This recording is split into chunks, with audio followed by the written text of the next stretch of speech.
Les drôles se font troller. Avec Jean-Denis Scott. On retrouve Jean-Denis, question de s'amuser un peu avec l'actualité. D'ailleurs, il y a Valérie Plante qui admet qu'il y a une bonne grosse crise d'itinérance à Montréal. Ben oui, on en profite pour dire re-bienvenue à Montréal, à Madame Plante aussi. Hein. J'espère que votre voyage s'est bien passé.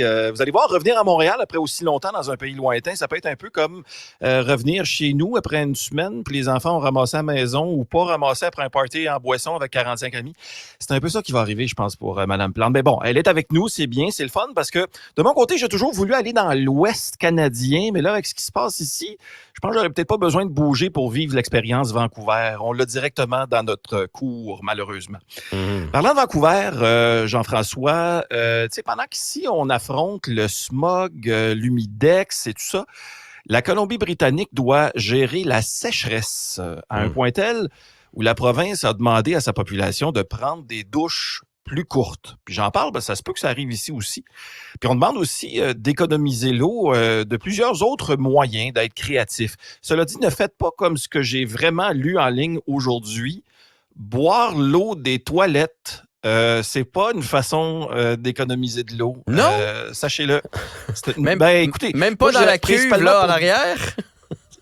Moi, je dirais pour deux raisons. Les raisons étant numéro 1, et puis numéro 2. Comme oubliez ça, c'est pas une très bonne idée. Évidemment, il y a d'autres trucs que tout le monde connaît pour économiser l'eau, comme n'arroser qu'une moitié de votre entrée en asphalte avec la hausse.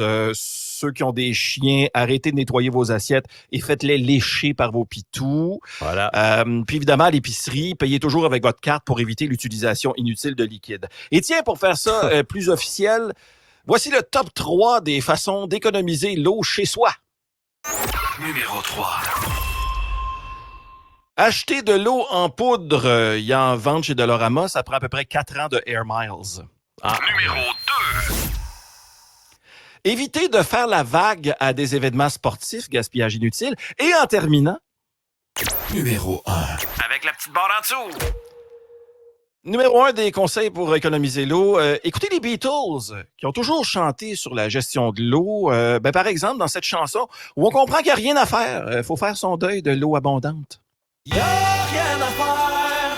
On dit bye-bye, allô. Bye-bye, allô. C'est un grand succès des Beatles, ça. Tu vois, je comprends de mieux en mieux l'anglais. Avant, je comprenais pas les paroles de cette chanson-là. Maintenant, oui. Hey, là. Aussi... Il faut arrêter de prendre sa douche ou de boire dans la toilette comme c'est dégueu. Comme c'est dégueu. On vomit. Ah ouais.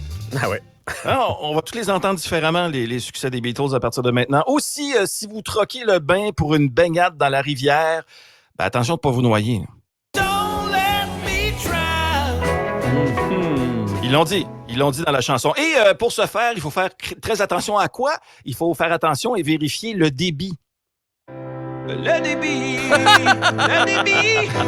Le débit. Le débit. Celle-là, je vais l'entendre comme ça à cette heure. Écoute, je suis désolé, j'ai ruiné cette magnifique chanson pour toi. Anyway, toujours dans la catégorie la météo folle, Jean-François, il y a un homme du Bas-Saint-Laurent qui s'est vu piégé par des orages violents. Il s'est littéralement fait frapper par la foudre alors qu'il était sur son vélo électrique. Et savez-vous ce qui est arrivé? Il s'est retrouvé en 1985. Marty! Oui, c'est ça. Encore une fois, un autre truc qu'on verra plus jamais de la même façon. À l'international, maintenant, il y a l'Ukraine qui a attaqué un pont important avec des drones. Puis, étant donné que c'est un pont important puis que il est maintenant magané pour la deuxième fois d'ailleurs, la Russie a répliqué en mettant fin à l'accord céréalier. Fait que quand un État doit se cracher des mains pour reconstruire un pont magané, il prive la population de céréales. Moi, ça me dérangerait pas d'arrêter de manger des Raisin Bran pendant 24 mois si ça veut dire que Merci puis Hippolyte Lafontaine redeviendrait praticable. Je suis juste pas sûr que ça s'applique comme ça ici. J'ai-tu compris ma politique internationale, tu penses? Oui, on mange plus de céréales, les ponts vont être beaux. Le tunnel, réparé. C'est comme ça que ça fonctionne. Voilà. Exactement. Je pourrais enseigner, moi, la science politique, là, je pourrais enseigner ça sans problème. Et surtout sans compétence. Surtout qu'une fois rendu sur l'île, il faut circuler vite en maudit ici à Montréal quand on a réussi à traverser un des ponts. Parce qu'il y a une autre fusillade qui a éclaté hier au centre-ville, pas loin de Saint-Denis-Maisonneuve-Est. Hey, te souviens-tu, Jean-François, quand les seules fusillades qu'on avait, c'était quand le Canadien finissait à égalité après la prolongation? Ça, c'était le bon vieux. Le bon vieux. Tu sais, l'époque où le smog provenait des chars et non des feux de forêt. Ouais, Puis que, quand ça sentait le brûler à Montréal, c'était à cause des pneus qui brûlaient à Saint-Amable. On a plus ça, le bon c'est temps. fini, ça. Ouais, c'est ça. Ces temps-ci, c'est à cause des feux de forêt. D'ailleurs, Environnement Canada a émis un avertissement concernant le niveau de smog. L'air sera de mauvaise qualité, probablement jusqu'à mercredi. Et là, les problèmes ne se font pas juste sentir dans la métropole. Il y a une course contre la montre et surtout contre les éléments qui s'opèrent aux îles de la Madeleine. Les falaises reculent, les sentiers s'effondrent, les dunes disparaissent et donc les maisons sont plus vulnérables face à l'océan. Alors la mauvaise nouvelle, évidemment, c'est que c'est pas bon pour la population. Mais en terminant, la bonne nouvelle, c'est qu'on sait où Denis Villeneuve va tourner le prochain film Dune. Oh! Dans un monde où le climat change, Hey, 25 degrés, ouf! C'est pas si mal, 25 degrés. On est le 3 février.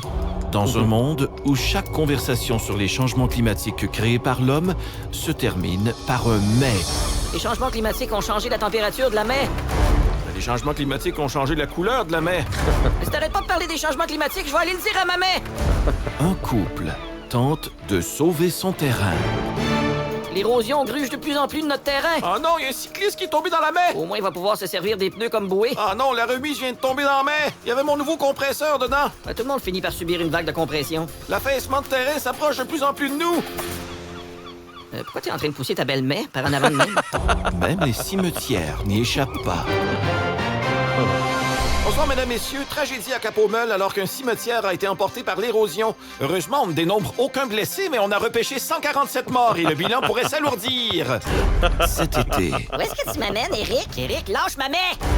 un film de Denis Villeneuve. Hey, prendrais-tu une bière sur le bord de la mer? Ah oui, je pense que j'en ai vraiment besoin. Dune. Je voudrais voir la mer. J'en ai vraiment besoin d'une. Bien joué, Jean-Denis. Comme d'habitude. On se retrouve demain. On remet ça demain. Bye-bye. Yes, bye. Ne ratez plus rien. Cette émission est aussi disponible en balado sur l'application ou en ligne au cubradio.ca.